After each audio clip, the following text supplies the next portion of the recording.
आज Doubtnut app download करें। Doubtnut पर अपने सभी गणित, रसायन विज्ञान, भौतिक विज्ञान और जीव विज्ञान के डाउट्स का करो सफाया। बस प्रश्न की फोटो खींचो, एक ही प्रश्न को क्रॉप करो और तुरंत वीडियो सोल्यूशन पाओ। अभी डाउनलोड करें।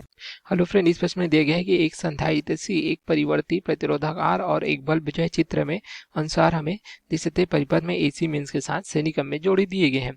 तो बल्ब की चमक किस प्रकार परिवर्तित होगी, यह हमें पूछा गया है। यदि पहला दिया गया कि प्रतिरोध के मान को नियत रखते हुए संधारित्र की प्लेटों के बीच परावैद्युत गुटका रख दिया जाता है, ठीक है, इसके बीच यहाँ पे देख सकते हैं। उसी प्रकार धारिता को नियत रखते हुए प्रतिरोध को बढ़ा दिया जाता है। तो यहाँ पे दोनों स्थिति देखेंगे। अब देखेंगे कि जो बल्ब है इसकी चमक पर किस प्रकार से प्रभाव होगा।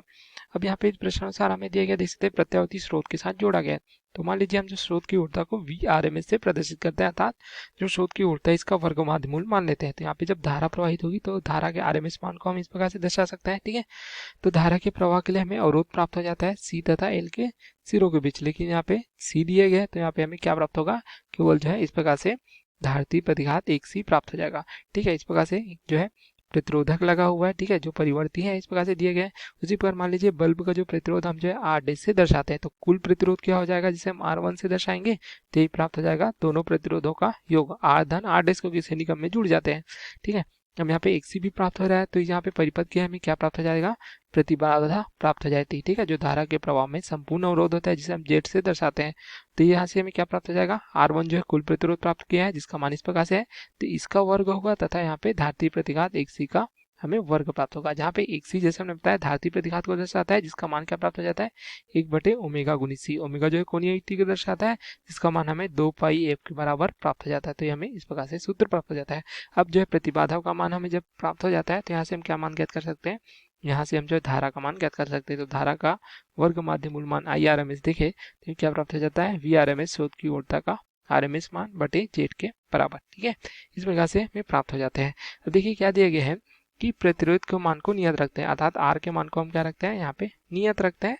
उसी प्रकार संधारित्र की प्लेटों के बीच परावैद्युत गुटका यहाँ पे रख देते हैं, ठीक है। तो मान लीजिए हम इस प्रकार से जो प्लेट है यहाँ पे इसके बीच यहाँ पे परावैद्युत गुटका इस प्रकार से रख देते हैं। तो इससे क्या होता है कि जो संधारित्र की धारिता जो है जिसे हम किससे दर्शा रहे हैं, इसे C से दर्शा रहे हैं, तो C का मान जो है बढ़ जाता है, ठीक है। इस प्रकार से गुटका रखते हैं परावैद्युत माध्यम का, ठीक है। तो गुटका रखने से जब C का मान बढ़ जाता है तो C का मान बढ़ने से देख सकते हैं यहाँ पे सूत्र की सहायता से 1C का मान क्या हो जाएगा, कम हो जाएगा। अब 1C का मान जब कम होगा देख सकते हैं, ठीक है, तो जब 1C का मान कम हो रहा है तो यहाँ से देख सकते हैं सूत्र से 1C का मान कम होने से प्रतिबाधा Z का मान कम हो जाएगा। प्रतिबाधा जब Z का मान कम हो रहा है तो यहाँ से जो धारा है व्युत्क्रमानुपाती होने के कारण धारा का मान बढ़ जाता है। तो प्रथम स्थिति में देखिए, जो पहला स्थिति हम जो है धारिता का मान बढ़ जाता है क्योंकि यहाँ पे परावैद्युत गुटका रख देते हैं, तो देख सकते हैं क्या हो जा रहा है, धारा का मान बढ़ जा रहा है। परिपथ में जब धारा का मान अधिक होता है तो यहाँ पे क्या हो जाती है, बल्ब की चमक बढ़ जाती है। अर्थात प्रथम स्थिति में देखिए अगर परावैद्युत गुटका रखा जाता है संधारित्र की प्लेटों के बीच तो बल्ब की चमक क्या हो जाती है, बढ़ जाती है। तो हमारा उत्तर पहला जो है इस प्रकार से प्राप्त हो जाता है, ठीक है। अब दूसरा देखते हैं यहाँ पे क्या दिया गया है। दूसरा जो प्रश्न हमें दिया गया है कि धारिता को नियत रखते हैं, अर्थात C के मान को हम जो है नियत रखते हैं तथा R को क्या करते हैं, परिवर्तित करते हैं, अर्थात जो इसको मान को जो है बढ़ाते हैं, ठीक है। इस प्रकार से प्रतिरोध के मान को बढ़ाते हैं तो R का मान बढ़ता है, देख सकते हैं। तो R के मान बढ़ने से क्या होता है, इस प्रकार से जो सूत्र प्राप्त हो रहा है Z अर्थात प्रतिबाधा का मान बढ़ जाता है। तो यहाँ पे हम लिख सकते हैं द्वितीय स्थिति, ठीक है।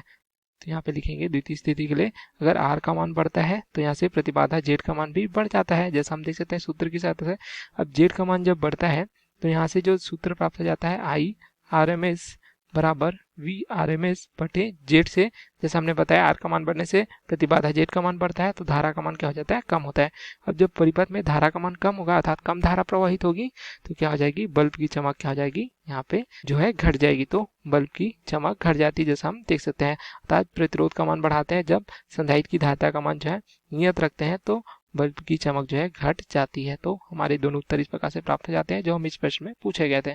तो ये हमारा उत्तर होगा। पुनः यहाँ पे देख सकते हैं हमें इस प्रकार से परिपथ दिया गया था, ठीक है। तो यहाँ पे हमें पूछा गया था पहले जब इस प्रकार से जो संधारित्र है इसकी प्लेटों के बीच इस प्रकार से परावैद्युत माध्यम का गुटका रखते हैं तो इसकी बल्ब की चमक में क्या प्रभाव पड़ेगा। इससे क्या होता है, इसकी जो संधारित्र की जो धारिता है इसका मान बढ़ जाता है जिससे बल्ब की चमक बढ़ जाती है। उसी प्रकार द्वितीय स्थिति में प्रतिरोध का मान बढ़ाने से क्या होता है, प्रतिबाधा का मान जो है बढ़ जाता है जिससे धारा का मान जो है कम होता है जिससे बल्ब की चमक जो है घट जाती है। तो दोनों स्थिति हमें प्राप्त हो जाती है। Okay, thank you. कक्षा 6 से 12वीं से लेकर नीट, IIT, JEE वो एडवांस के लेवल तक 1 करोड़ से ज्यादा छात्रों का भरोसा। आज ही डाउनलोड करें डाउटनेट ऐप या व्हाट्सएप करें अपने सारे डाउट्स 8400 400 400 पर।